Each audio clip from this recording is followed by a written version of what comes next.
ntabyo mvuga. Pasiteri akajya avuga yagera aho ngaho ngaceceka nkaruca nkarumira amarira akabageza aha. Noneho bimuyobeye ahita afata impeta agira se baranyambika.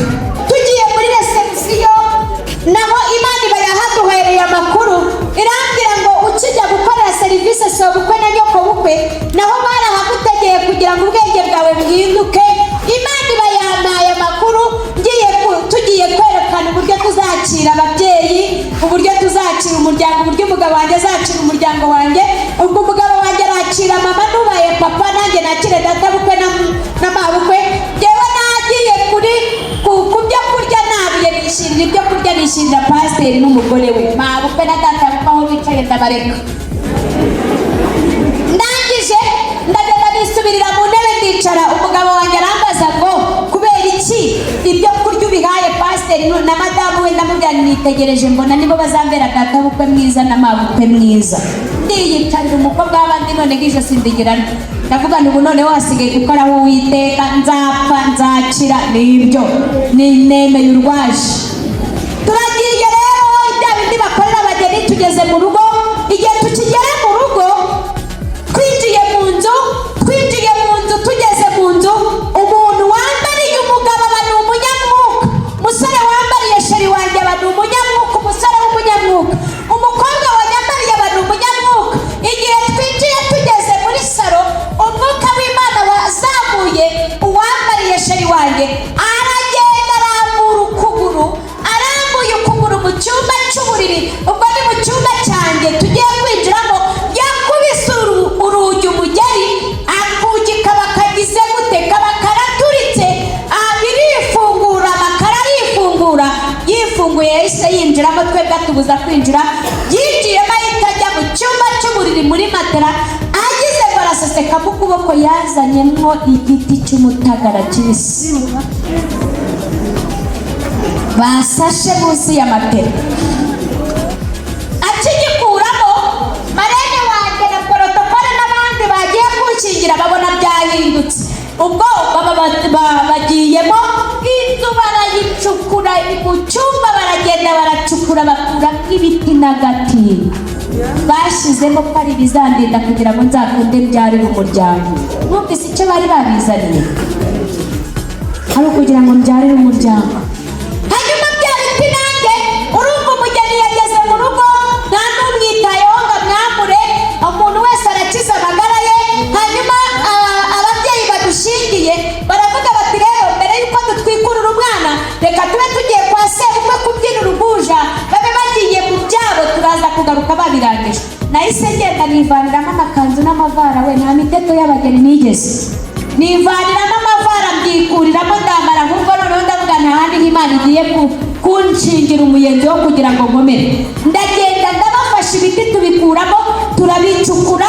Tugeze ku nsina iteye mu gikari mu gipangu, iyo sina bari barayicukuye ku mwana wiba mu gikari kwa data bukwe, niyo bagiye guhanya birya amazi n'ibiki byose niho batereka kuri ya nsina.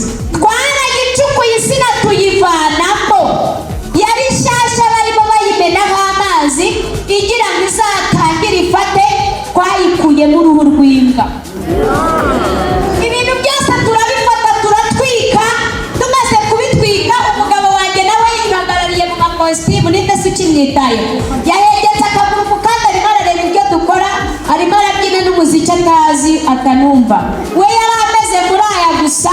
Ndabikuramo ndabitwika. Tumaze kubitwika abanshingira baritahira, reka mbivuge nihuta, baritahira dusigara turi babiri twenyine.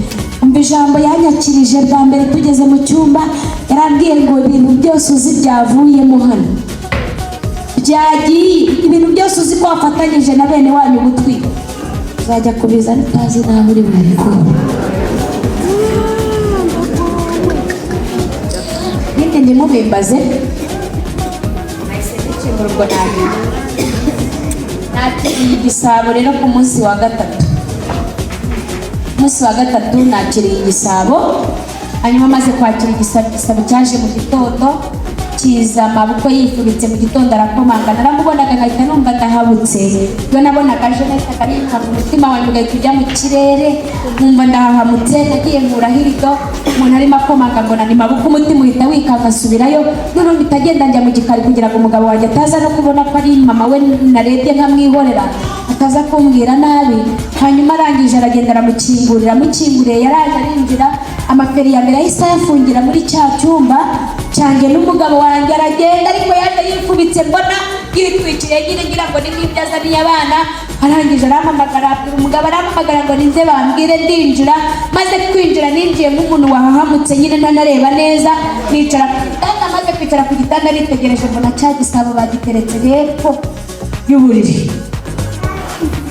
Arangije arambwira ngo mwana wanjye rero umva ikinzanye, itegereza. Arambwira ngo iki kintu nzanye uramenye, ubu nta muntu yaba ari mwene wanyu yaba ari iki, nta n'umuntu wemererwa kuzongera gukandagira muri iki cyumba. Arambwira ngo kandi iki kintu ubona nzanye wemererwa kugikozaho ikiganza mbere yo kubyuka mu gitondo utarabonana n'abantu hanze, utarajya no hanze, kandi mbere y'uko usenga ujye ubanza ugikozeho ikiganza.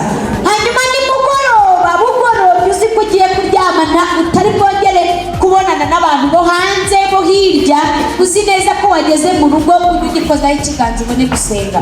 Kandi ntuzajya wibagirwa sheri wawe ajya kwibutsa.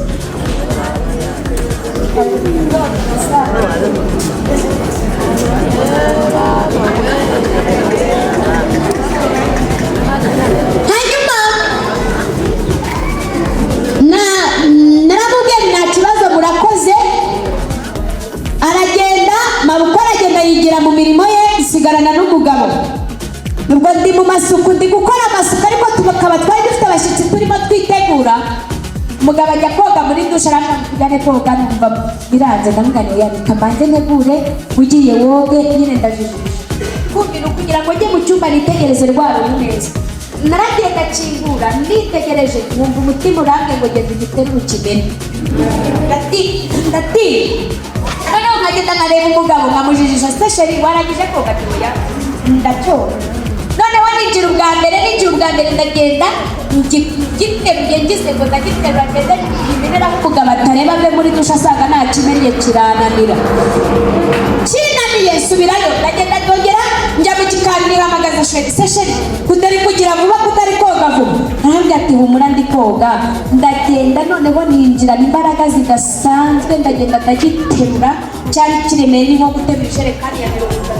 Nizana gutya, igihe sohotse ngeze hanze mbamubitanye n'umugabo avuye muri dushe, asohotse muri dushe mbamuteye umugongo, narangije kumutera umugongo bita cyahise kimanuka kikubita hasi. Ibyari biremereye n'ubimaze ngo ni ibiki ntabyo nabonye. Cyahise gitora umumene, kirameneka, ariko kwa kuntu bagipfundikira kirigegena neza, mupfundikizo wacyo ugumana n'umunwa. Umugabo agize ngo arakebuka abona narangije kurumena, yahise akenyera agasuweme n'amazi mu maso, atoragura bwa bumene. Umukobwa washize isoni nyine ntubimubwira, atoragura bwa bumene bwose, arabutoragura abugereka ku kandi aca ku cyanzu abujyana iwabo. Inama zirakorwa, ibindi byose ntimubimaze. Ubwo nyine agasuzuguro kaba karabonetse. Bijya mbere wabiteje nene wanyu babira bicukura yewe amagambo menshi.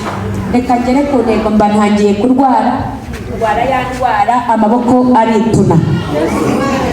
Amaboko amaze kwituna bahita bavuga ati abantu bazatuvumbura.